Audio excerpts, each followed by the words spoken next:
The San Diego medical marijuana industry is in upheaval after the federal government announced a crackdown on California collectives like this one. Now patients face an uncertain future. That uncertainty stems from whether medical marijuana dispensaries they've come to rely on will be able to keep their doors open. Monte Osborne is the director of the SDTMC dispensary, one of about 180 that had been operating in the city. Osborne has tried to diversify her business on Marina Boulevard by selling teas and offering other alternative health treatments. But her landlord received a letter from the U.S. attorney telling him to get rid of the dispensaries on his property or face the risk of losing that property. He told Osborne she has to go. But I feel heartbroken because of my patients. We've been able to establish free chiropractic. We've been able to establish free yoga and free acupuncture for people who otherwise would never have an opportunity to experience those healing modalities.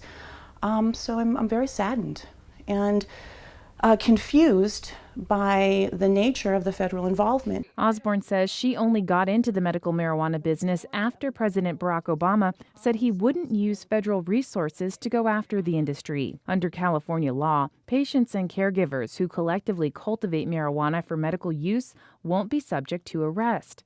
But what qualifies as a collective is up for debate. Attorney Jessica McElfresh represents the Patient Care Association, a medical marijuana advocacy group. That group believes San Diego's dispensaries are operating within the boundaries of the law.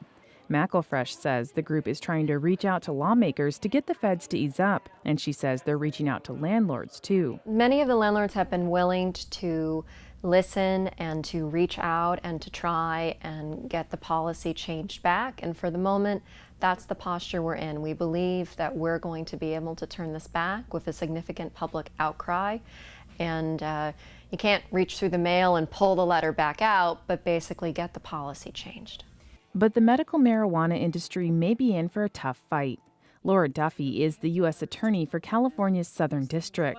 She says things have veered wildly from the original intent of California's medical marijuana law. This industry is becoming more along the lines of drug trafficking in large part than it is about providing medicine to the sick. Duffy says a core mission of the Department of Justice is to go after drug traffickers. She says the government will not pursue truly sick patients who grow marijuana in their homes. But she says California's storefront pot shops are a clear violation of state law, and she says most don't actually fit the definition of a collective. Dispensaries, they're often called. They're marijuana stores that are open storefronts. People can come in. They can receive marijuana in exchange for, you call it a donation, a payment, whatever you want to call it. That's something different than a collective.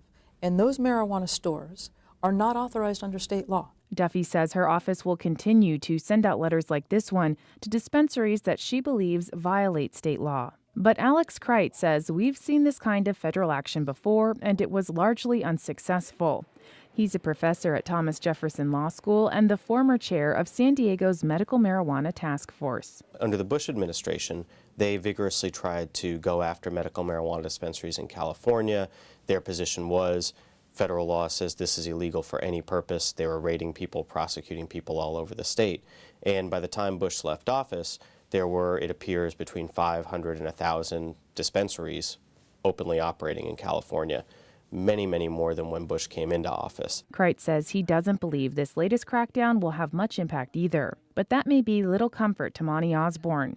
She says she'll have to lay off 4 full-time employees and say goodbye to 2,000 patients. And she now has less than 45 days to close up shop.